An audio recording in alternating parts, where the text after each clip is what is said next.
Street, early morning.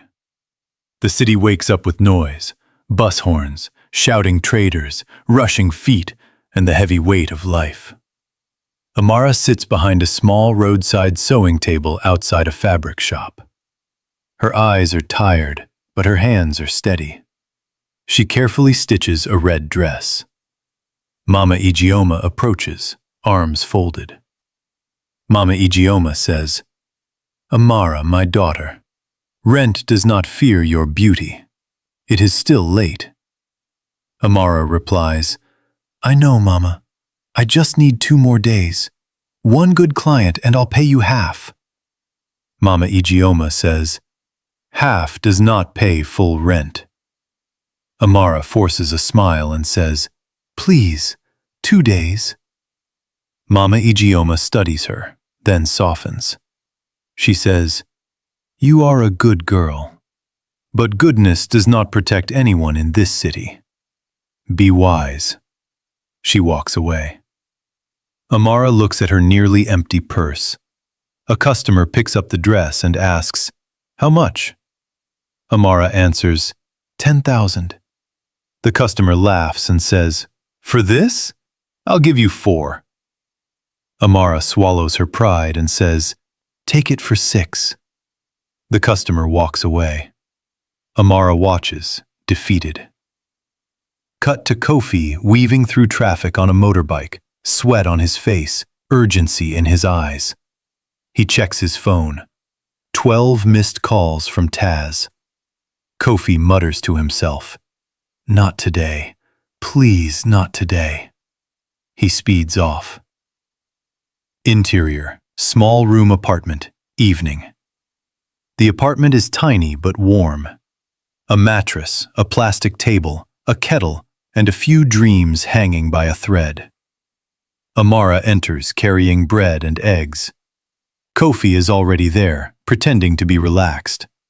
Amara says, "You came early." Kofi answers, "For my queen? Always." He kisses her forehead. She smiles but notices his nervousness. Amara says, "You only call me queen when something is wrong."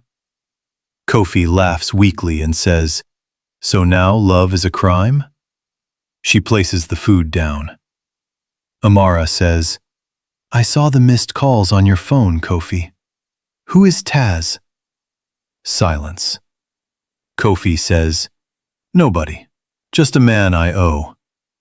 Amara asks, "How much?" Kofi says, "It's under control." Amara replies, "That means it is bad."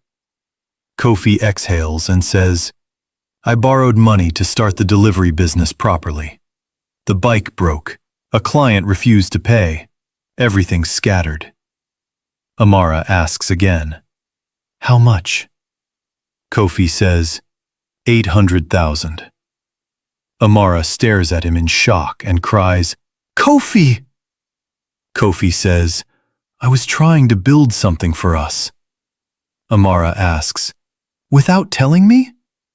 Kofi says, "I wanted to surprise you, not bury you." Her anger melts into pain. Amara says, "You don't protect me by hiding danger from me." Kofi reaches for her hand and says, "I will fix it, I swear." A loud knock hits the door. They freeze. Kofi opens it slightly. Taz stands outside with 2 men. Taz says, "Brother Kofi, I was beginning to think love made you deaf." Kofi steps outside, but Amara can hear. Taz says, "Tomorrow, every naira, or I collect in another way." Taz looks past Kofi and notices Amara inside. He smiles coldly and says, "Pretty home, pretty woman." Kofi's jaw tightens. Kofi says, "Leave." Taz says, "Tomorrow." Taz walks off. The silence that follows is terrifying. Exterior, rooftop, night. The city glows. Amara sits alone on the rooftop, arms around her knees. Kofi joins her quietly. He sits beside her. Kofi says, "When I was 10, my mother used to say, Lagos tests every man twice, with hunger and shame." Amara looks at him. Kofi continues, "I can survive hunger, but I hate that you saw the shame." Amara says, "I don't care if you are broke. I care when you push me away." Kofi turns to her and says, "I'm scared, Amara. Scared that one day you'll wake up and realize love is too expensive." Amara replies, "Then listen carefully. I am not with you because life is easy. I am with you because when life is hard, I still choose you." He leans in. They kiss softly at first, then with deep hunger and emotion. Kofi brushes her face gently and says, "When this storm ends, I will marry you." Amara answers, "Don't promise me heaven. Just don't lie to me on earth." They hold each other under the night sky. Interior, luxury event hall, day. Amara delivers a custom dress to a rich client. Her simple clothes stand out among the wealthy guests. At the center of the room is Chief Dube, laughing loudly, surrounded by influence and money. The client admires the dress and asks, "Who made this?" Amara answers, "I did, Ma." Chief Dube notices and says, "You have skilled hands." Amara smiles politely and says, "Thank you, sir." He circles her like a man who is used to owning what he wants and says, "A talent like yours should not be wasted on the roadside. Come work for my fashion house. I can change your life." Amara replies, "I appreciate that, sir, but I run my own work." Chief Dube says, "Pride is expensive for poor people." He slips a business card into her hand and says, "Call me when poverty becomes too loud." Amara nods and leaves, unsettled. From a distance, Chief Dube watches her go. Interior, pharmacy. Exterior, street, afternoon. Amara stands at a pharmacy counter, anxious. Moments later, she exits holding a small paper bag. She enters a public restroom. A few seconds later, she stares at the pregnancy test in trembling silence. Positive. Her breathing changes. Fear, confusion, wonder. She sits slowly and whispers, "Oh God." Tears fill her eyes. Kofi stepped into the apartment that night, full of excitement. Takeaway rice in his hands, ready to joke about destiny and the future. But the moment he saw Amara's face, the joy drained from the room. She placed the test on the table and said the words that changed everything. She was pregnant. Silence swallowed them both. Kofi sat down slowly, stunned, then tried to call it a blessing. But Amara was already drowning in fear. How could it feel like a blessing when they could barely pay the rent? Their voices rose, not because they hated each other, but because they were both terrified. And then, through tears, Amara confessed what hurt the most. She had wanted this moment to be beautiful. That shattered Kofi instantly. He pulled her close and promised that somehow, some way, they would survive. The next day, inside Zuri's salon, beneath the buzz of hairdryers and the weight of endless gossip, Amara finally spoke the fear she had been carrying. Zuri listened, then warned her with the kind of truth only life can teach. When Amara mentioned that Chief Dube had offered her work, the room changed. Zuri froze. Everybody knew that man. He had money like an ocean and a heart like stone. And when Amara said she had few choices left, Zuri gave her a warning she would not forget. Choose hunger before danger. But that night, on a private terrace lit by expensive lies, Amara went to meet Chief Dubé anyway, hoping for business, hoping for a way out. He poured wine she never touched. Then he laid out his offer with cold confidence. A shop, machines, tailors, real clients, a new life without dust and humiliation. But when Amara asked what he wanted in return, his true meaning surfaced. Loyalty, time, appreciation. He leaned closer and told her that a beautiful woman should not suffer beside a broke man. He wanted her near power. He wanted to take care of her. Amara stood immediately. She had come for work, not for that. But Chief Dubé stayed calm and cruel, reminding her that morality is always easier when the stomach is full. She walked away, refusing the offer. Yet fate had already opened another wound. Across the street, Kofi had arrived hoping to surprise her. Instead, he saw just enough to misunderstand everything. Later that night, back in the apartment, the air between them turned brutal. Kofi accused her of solving their problems with rich old men. Amara fired back without fear. If he had seen her with Dubé, then he had also seen her leave. But Kofi's pride was louder than reason, and Amara finally said what had been crushing her all along. Every time she spoke about money, his pride entered the room before his ears. She had not gone there to betray him. She had gone there trying to save them. Kofi slammed his fist against the wall. Amara flinched and placed a hand over her stomach. In that instant, he regretted everything. But the damage was done.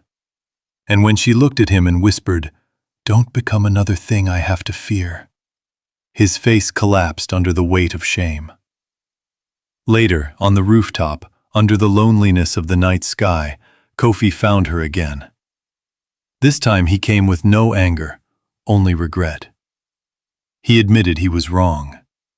He let shame speak for him. He told her that he knew her heart. Amara turned to him with tears in her eyes and finally spoke the truth of her burden. She was carrying his child and still fighting the world. And what she needed was a partner, not another battle. Kofi dropped to his knees, emotional and broken, begging for the chance to do better. And in that fragile moment, love returned. Not as something soft and easy, but as something desperate, fierce, and alive. Amara touched his face. They kissed, deeper this time, trembling with fear, longing, and forgiveness. He lifted her gently. She wrapped her arms around him. Their breathing deepened. He kissed her neck, and through tears, she laughed softly, telling him to take her inside before the whole building watched their love story unfold. And so they disappeared into the stairwell, clinging to each other with the desperate tenderness of two people trying to hold on while the world around them threatened to collapse. Fade out. Lavish night inside Chief Dubé's mansion. Music thundered, money flowed, politicians smiled, and every smile looked fake.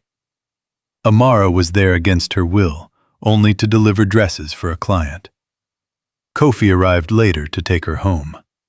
But before he could, Chief Dubé cornered Amara near a hallway. His voice was smooth, but filthy. He told her she looked even better when she was angry, and then he touched her arm. Amara pulled away instantly and warned him not to touch her. Then Kofi appeared. His voice cut through the tension like a blade. He told Dubé she had already said no. The room changed. Conversations faded. Eyes turned. Chief Dubé smirked and mocked him as the poor boyfriend.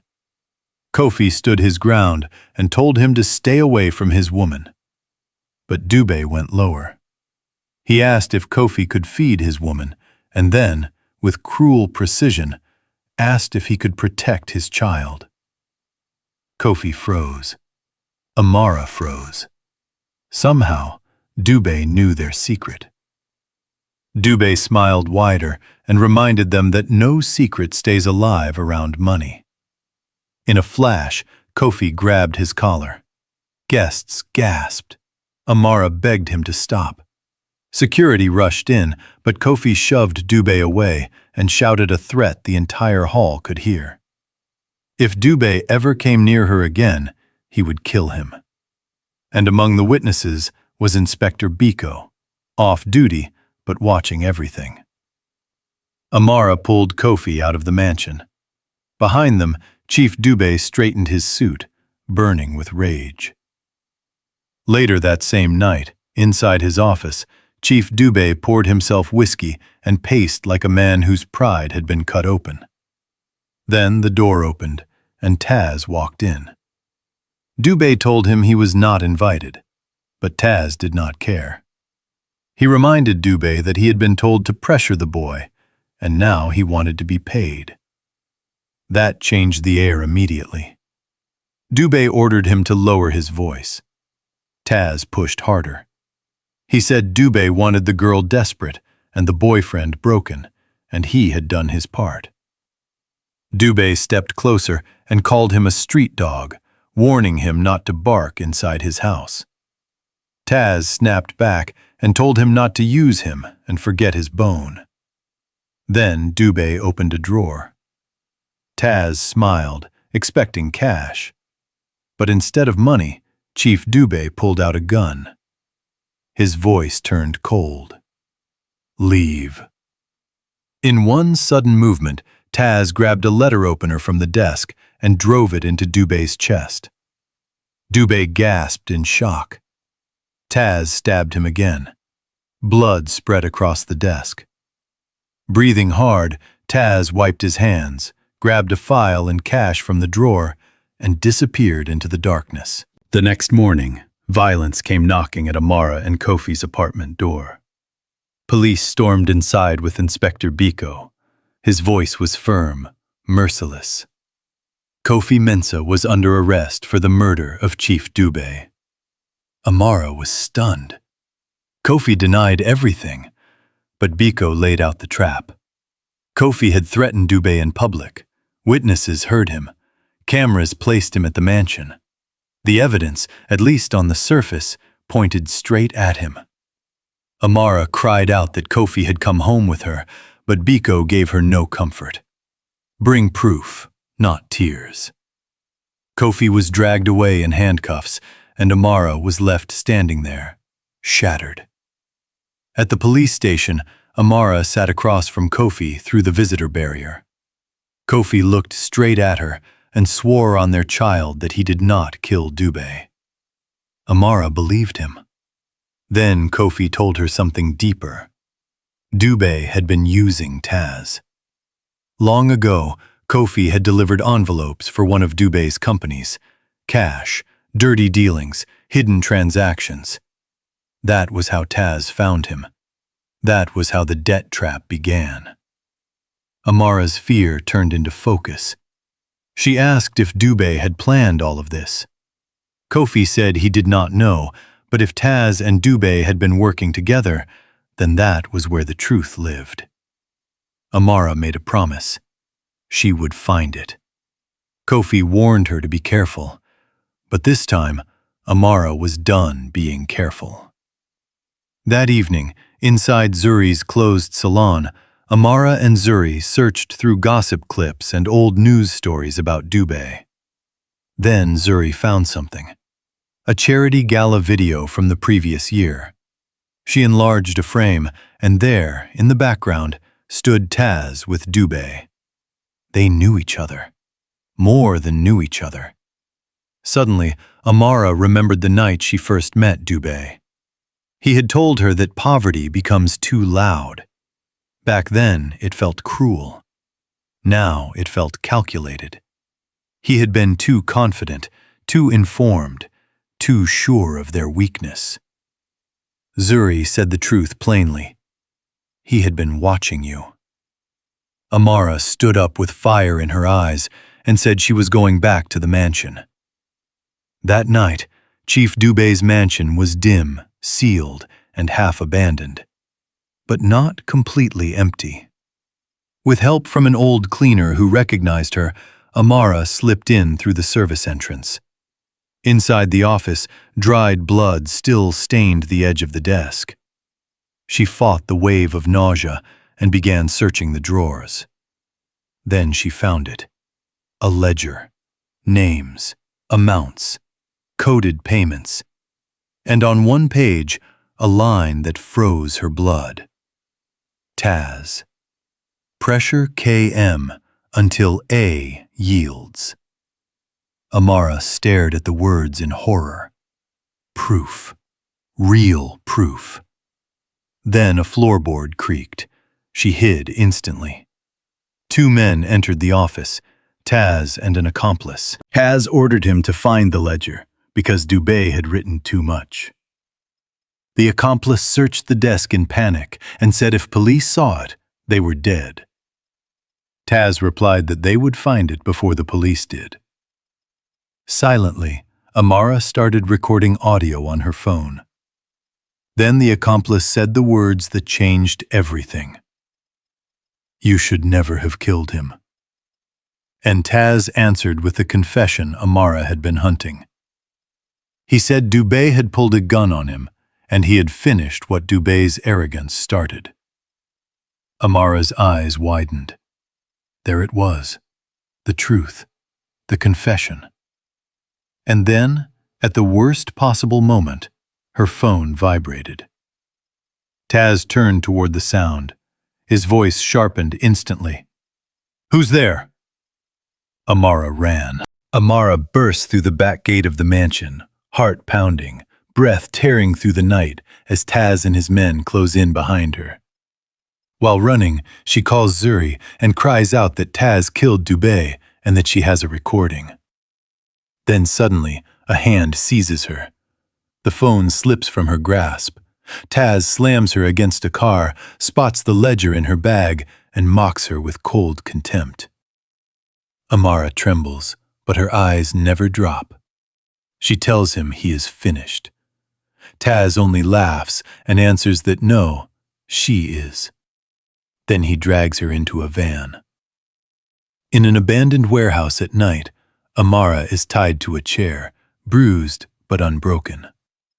Taz holds the ledger like a trophy and sneers that poor people never understand one thing. Money is power, and truth is only a rumor rich men can buy. But Amara fires back, asking why he is afraid of a single recording. That question lands harder than a blow. Taz slaps her and demands to know where the phone is. Amara says nothing. Meanwhile, Zuri has already found the fallen phone and rushed it straight to Inspector Biko. At the police station, Biko listens to the recording, and his face turns hard as stone. On the audio, Taz is heard accusing his accomplice of killing Dubé. The accomplice admits he finished what Dubé's arrogance started. That is all Biko needs. He orders the team to mobilize immediately. At the same time, Kofi is temporarily released under police escort as the evidence begins to shift. The moment he hears Amara has been taken, he insists on going. Biko warns him that one foolish move will put him back in chains. Kofi answers with only one plea. Let me bring her home. Back at the warehouse, Taz's accomplice rushes in and warns that the police may be moving.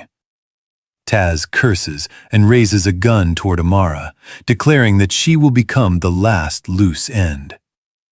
But before he can pull the trigger, a voice cuts through the darkness. Kofi has entered through the side door. Taz smirks at the sight of him. Kofi demands that Amara be released and says this is between the two of them. Taz sneers that it was always between Kofi and poverty, and that he merely collected commission.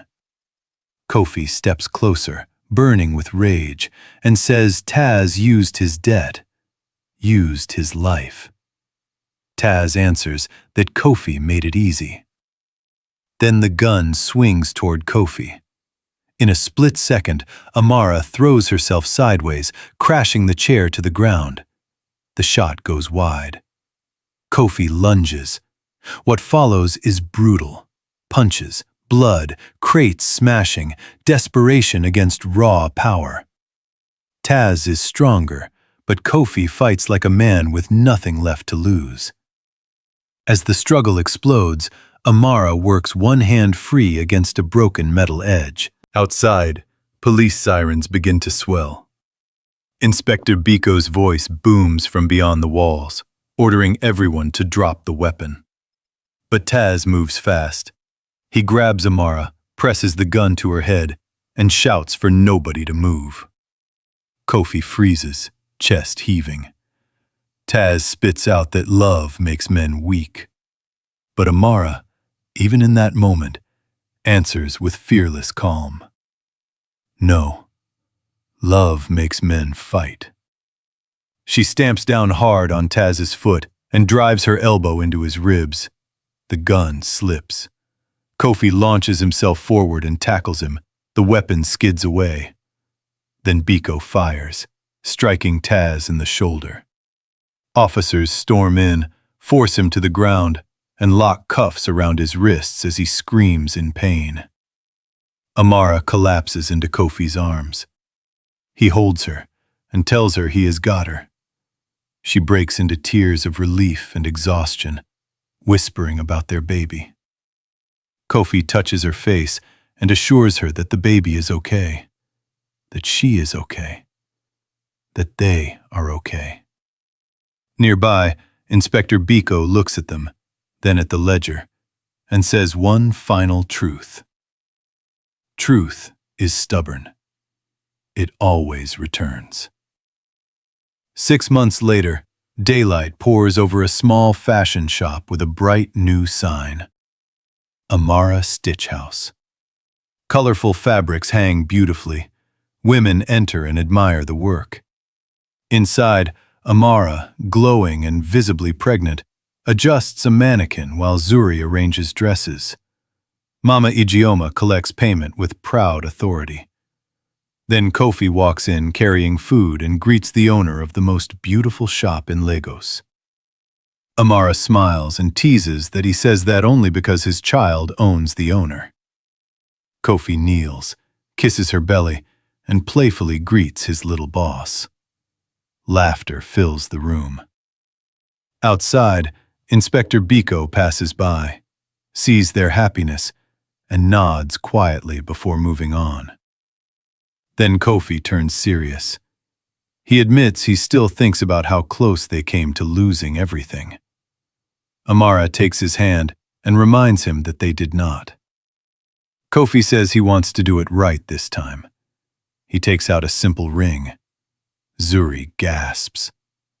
Then, with nothing left but honesty, he tells Amara he has no mansion, no blood money, and no lies left. Only his heart, his hands, and a promise never to hide from life again. He asks her to marry him. Overwhelmed, Amara says yes. The shop erupts with joy. He places the ring on her finger, and they kiss tenderly. Outside, Lagos keeps moving, loud, chaotic, alive. But inside that little shop, love has finally found a home. And the story ends with one unforgettable truth. Sometimes love survives not because life is easy, but because two people refuse to let darkness win.